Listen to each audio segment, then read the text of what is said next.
Hello friend, this side is Priyanka. Welcome to my channel achiever seem. Friends, यहाँ पे मैं motion and time का जो चैप्टर है ये लेकर आई हूँ, और इससे पहले मैंने एक वीडियो बनाई थी, उसमें भी मैं कंप्लीट कर चुकी हूँ। तो कुछ पॉइंट्स रह गए थे तो मैं इसमें कवर करूँगी। तो चलिए अब हम यहाँ पे स्टार्ट करते हैं। तो सबसे पहले हम यहाँ पे मोशन एंड टाइम के बारे में पढ़ते हैं। तो मोशन का मतलब मैंने आपको पहले वीडियो में बता चुकी हूँ कि मोशन का मतलब जो जाता है वो होता है चेंज, है ना। यानी किसी भी ऑब्जेक्ट या किसी भी पोजीशन में चेंज होना टाइम के साथ साथ, तो वो क्या हो जाता है, हमारा मोशन में जाता है। हम इसमें पढ़ते हैं मोशन में। तो हम बात करेंगे अब यहाँ पे जैसे कि पोजीशन हो गया, वेलोसिटी एंड एक्सेलरेशन।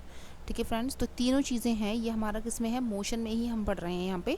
तो पोजीशन में हम कैसे चेंज लेकर आएंगे, यानी टाइम के साथ साथ यहाँ पे ऑब्जेक्ट की जो लोकेशन होती है, यानी understand the location of N object in space and किस तरीके से चेंज होती है टाइम के साथ साथ, तो वो हमारा पोजीशन में आ जाता है।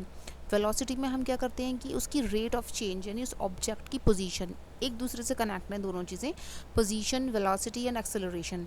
तो पोजीशन में तो हम बता रहे हैं कि टाइम के साथ साथ चेंजेस होना। वेलोसिटी में है कि ऑब्जेक्ट की जो पोजीशन है ना, वो चेंज हो रही है, और किस चीज़ में, स्पीड और डायरेक्शन, इन दोनों में चेंज होगी वो।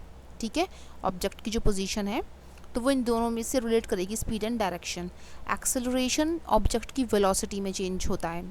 ठीक है, तो ऑब्जेक्ट की वेलोसिटी में, एंड ये भी क्या है, स्पीड एंड डायरेक्शन, इन दोनों में ही क्या होगी, चेंजेस लेकर आएगा। तो वो चीज़ हम किस में करेंगे, एक्सेलरेशन में पढ़ते हैं।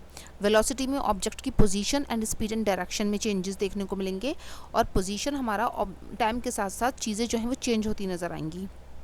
तो ये चीज़ें हमारी मोशन में यहाँ पे कंप्लीट हो जाता है। ठीक है फ्रेंड्स, अब यहाँ पे हम पढ़ेंगे यूनिफॉर्म मोशन, यानी ये टू टाइप्स के होते हैं, uniform motion and non uniform motion. तो यहाँ पे हम constant speed, linear displacement and real world, इसके कुछ एग्जांपल्स देखेंगे। तो कांस्टेंट स्पीड यानी यूनिफॉर्म, यानी रुकी हुई अवस्था है हमारी, यानी कांस्टेंट स्पीड में, यहाँ पे कांस्टेंट स्पीड में जो यूनिफॉर्म मोशन चलेगा, कांस्टेंट स्पीड होगी, यहाँ पे कोई भी चेंजेस नहीं मिलेंगे टाइम के साथ साथ, यानी कोई भी चेंजेस नहीं होंगे यहाँ पे। लीनियर डिस्प्लेसमेंट होगा कि यहाँ पे distance travelled by an object in uniform motion is, यानी distance travelled by an object uniform motion में, यानी यूनिफॉर्म मोशन यानी एक कांस्टेंट स्पीड है, कांस्टेंट स्पीड में डिस्टेंस जो है वो किसके डायरेक्टली प्रोपोर्शनल होगी, किसके, टाइम एलैप्स्ड, यानी लीनियर रिलेशनशिप। जैसे कि फॉर एग्जांपल यहाँ पे दे रखा है, कार ट्रैवल कर रही है। ठीक है, तो कार ट्रैवल करती है एज अ कांस्टेंट स्पीड में, कांस्टेंट स्पीड में कार ट्रैवलिंग कर रही है हाईवे पर, या फिर हम कह सकते हैं कि सैटेलाइट ऑर्बिटिंग अ प्लैनेट, यानी यहाँ पे कार ट्रैवलिंग करती है कांस्टेंट स्पीड में। तो कांस्टेंट स्पीड में कार जो है वो ट्रैवल कर रही है, तो एक तरीके से यहाँ पे लीनियर डिस्प्लेसमेंट में आ जाएगा, एंड कांस्टेंट स्पीड में भी करेगा यूनिफॉर्म मोशन में। और लीनियर डिस्प्लेसमेंट यानी यहाँ पे डिस्टेंस ट्रैवल्ड हो रही है ऑब्जेक्ट के द्वारा, किसमें, कांस्टेंट स्पीड में, जो कि किसके प्रोपोर्शनल है, time elapsed, resulting in a linear relationship. ठीक है, क्योंकि कार तो चल रही है, कांस्टेंट स्पीड में चल रही है एक, लेकिन टाइम तो लैप्स्ड हो रहा है ना, तो वो किसके डायरेक्टली प्रोपोर्शनल हो जाएगा यहाँ पे, जो डिस्टेंस जो ट्रैवलिंग कार जो कर रही है। ठीक है, तो लीनियर डिस्प्लेसमेंट में कवर करेगा एंड कांस्टेंट स्पीड भी कवर करेगा, तो ये चीज़ हम क्या कहेंगे, this is called uniform motion. अब हम यहाँ पे पढ़ते हैं नॉन यूनिफॉर्म मोशन, यानी नॉन यूनिफॉर्म मोशन, यहाँ पे कोई भी कांस्टेंट स्पीड नहीं होगी। यहाँ पे आपको मतलब यहाँ पे कभी, जैसे कार का एग्जांपल ले लो, कार कभी यहाँ पे रुकेगी, कभी मतलब इसकी स्पीड कभी स्लो होगी, कभी ज़्यादा होगी, यानी स्लो एंड फास्ट यहाँ पे चलेगा। तो ये क्या कहलाता है, हमारा नॉन यूनिफॉर्म मोशन। यहाँ पे चेंजिंग होगी वेलोसिटी, वेरिएबल एक्सेलरेशन। ठीक है, तो चेंजिंग वेलोसिटी में यहाँ पे हम कह सकते हैं कि ऑब्जेक्ट की वेलोसिटी यहाँ पे कांस्टेंट नहीं है, leading to changes in both, यानी ना ही स्पीड में ना ही डायरेक्शन में। ठीक है, वेरिएबल एक्सेलरेशन यहाँ पे कि जो उस ऑब्जेक्ट, यानी एक्सेलरेशन जो चल रही है नॉन यूनिफॉर्म मोशन, वो वेरी करेगी, यानी कभी स्लो एंड फास्ट चलेगी। ठीक है, रियल वर्ल्ड एग्जांपल्स इसके, जैसे कि ये हमारे एवरीडे सिचुएशन हो गई, जैसे कि car accelerating from a stop sign और अ बाउंसिंग बॉल, ये एक एग्जांपल दे रखे हैं। ठीक है फ्रेंड्स, तो ये हमारा क्या कहलाता है, नॉन यूनिफॉर्म मोशन। ठीक है। नॉन यूनिफॉर्म मोशन का मतलब है कि कोई भी कांस्टेंट स्पीड नहीं बनेगी यहाँ पे, है ना, ना ही स्पीड में ना ही डायरेक्शन में, कोई भी स्पीड यहाँ पे कभी स्लो एंड फास्ट यहाँ पे ये चलेगा, इन चेंजेस देखने को मिलेंगे। ठीक है। फिर हम पढ़ते हैं डिस्टेंस एंड डिस्प्लेसमेंट। तो डिस्टेंस एंड डिस्प्लेसमेंट में यहाँ पे डिस्टेंस हमारी क्या था, total length of a path and object travel, यानी एक कार चल रही है, ठीक है, उसकी टोटल लेंथ, यानी जब कार स्टार्टिंग पॉइंट से एंडिंग पॉइंट तक पहुंची है तो उसकी जो टोटल लेंथ है उस चीज़ को हम क्या कहेंगे, डिस्टेंस।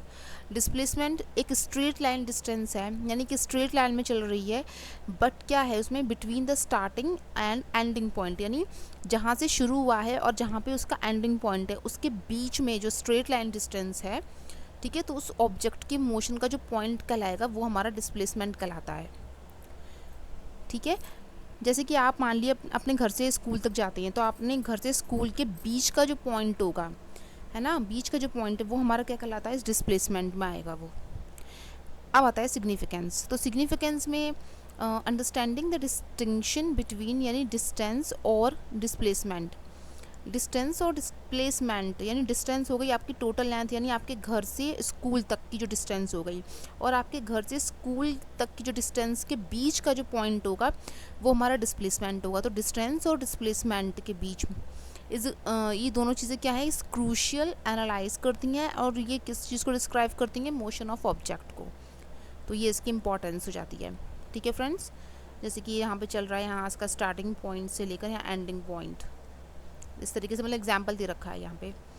ठीक है। तो अब हम यहाँ पे पढ़ेंगे आगे स्पीड एंड वेलोसिटी।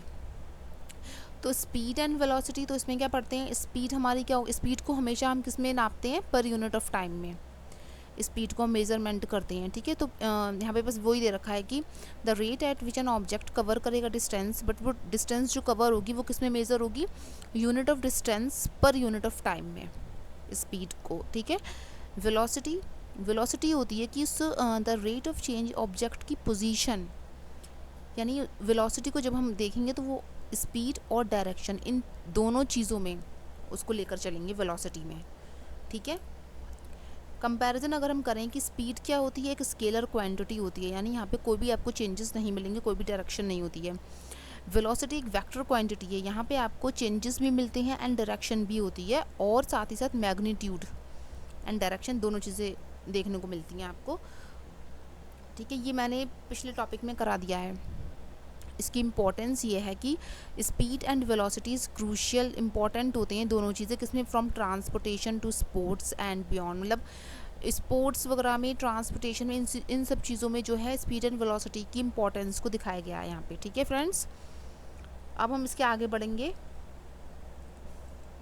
अब आता है हमारा एक्सेलरेशन। तो एक्सेलरेशन में हम पढ़ते हैं यहाँ पे रेट ऑफ चेंज, यानी एक्सेलरेशन क्या होता है, हमारा रेट ऑफ चेंज ही होता है जो अभी तक हम लोग पढ़ते चले जा रहे हैं, कि it is a rate of change in object, उसकी वेलोसिटी में चेंजेस आपको देखने को मिलेंगे, और उसको मेज़र किस में करते हैं, पर यूनिट ऑफ टाइम में, जैसे कि स्पीड में करते हैं।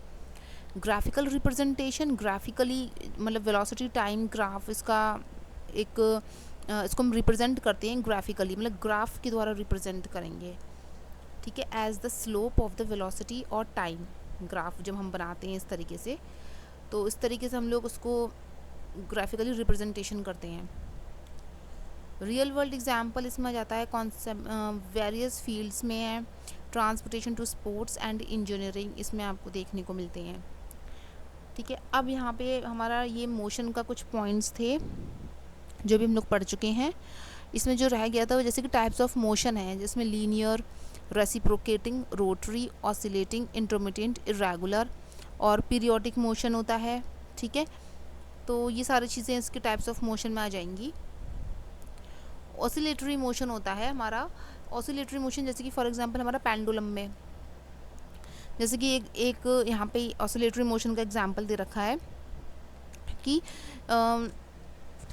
जैसे कि पेंडुलम है एक, ठीक है। तो पेंडुलम में क्या होता है कि पेंडुलम बोल दो चाहे जैसे हम लोग की वो वाली वॉच होती है ना, उस मतलब जितना यहाँ से, जैसे ये है बॉब है इसका, तो जितना टाइम ये यहाँ से राइट से लेफ़्ट की तरफ ले, मतलब स्ट्रेट है बीच में, जितना ये यहाँ से टाइम लेगा उतना ही ये लेफ़्ट की तरफ टाइम लेगा। जितना राइट की तरफ टाइम लेगा उतना ही लेफ़्ट की तरफ, यानी सेम इंटरवल ऑफ टाइम में ये अपना जो है कवर करता है टाइम को। ऐसे ये स्विंग कर रहे हैं बच्चे, तो जितने टाइम जितने सेकंड में ये आगे होंगे, आगे की तरफ झूलेंगे, उतने ही सेकंड में ये पीछे की तरफ होंगे, यानी ये इनका जो मोशन होगा वो सेम होता है। ठीक है, तो ये हमारा कहलाता है ऑसिलेटरी मोशन। अब हम इसके आगे पढ़ते हैं यहाँ पे स्पीडोमीटर एंड ऑडोमीटर। इससे पहले एक पॉइंट वो वाला है, एक पॉइंट कि है ना, पहले के ज़माने में ना एक दिन, जैसे दिन और वॉच तो हुआ नहीं करती थी, खाली हम उससे दिन और रात से ही पता करते थे। ठीक है, तो उसमें क्या होता था कि जैसे कि सुबह हो जाती थी तो हम टाइम का कैसे पता करते थे? टाइम का तो कुछ पता होता नहीं था क्योंकि उस समय वॉच नहीं थी। तो हम सन से जो है, सन से पता करते थे कि जब सन निकल आया है तो दिन हो रहा है, और जब सन सेट हो रहा है तो वो रात होना शुरू हो गई है। मतलब इस तरीके से हम लोग ऐसी एक सन डायल करके, सन डायल्स, वाटर क्लॉक होती हैं एक, और एक होती है सैंड क्लॉक, मतलब इन सब कुछ एग्जाम्पल्स हैं जो टाइम, जैसे हम लोग इस समय टाइम देखते हैं तो उस समय इन चीज़ों का यूज़ होता था। वाटर क्लॉक हो गई, सैंड क्लॉक हो गई है, इन सब चीज़ों का टाइम पता करते थे इन सब चीज़ों से।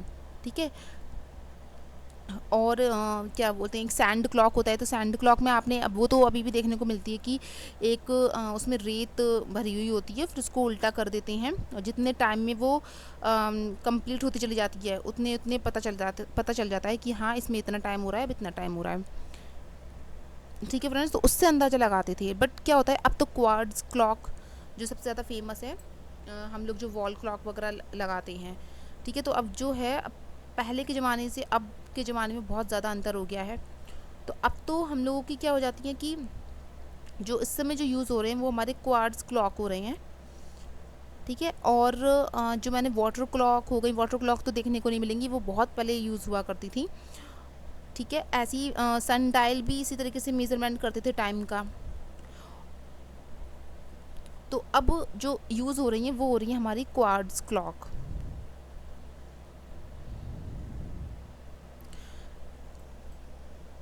तो आपको बस ये देखना है कि जो टाइम में जो water clock, sand clock, quartz clock, ये तीनों चीज़ों के नेम ध्यान रखने हैं। आप लोग एनसीईआरटी की बुक लेना, उसमें सारे पॉइंट्स दे रखे हैं। ठीक है फ्रेंड्स, तो अब हम आगे बढ़ते हैं यहाँ पे स्पीडोमीटर एंड ऑडोमीटर। तो स्पीडोमीटर यानी यहाँ पे हम करंट स्पीड को मेज़र करते हैं, एंड ऑडोमीटर होती है कि जब आप कितनी डिस्टेंस, कितने किलोमीटर तक हमारी गाड़ी चल चुकी है, तो वो इस चीज़ को दर्शाती है, ये होता है हमारा ऑडोमीटर। ठीक है फ्रेंड्स, तो बस यही इसमें इतना ही डिफरेंस था, और बस ये कंप्लीट हो जाता है यहाँ पे।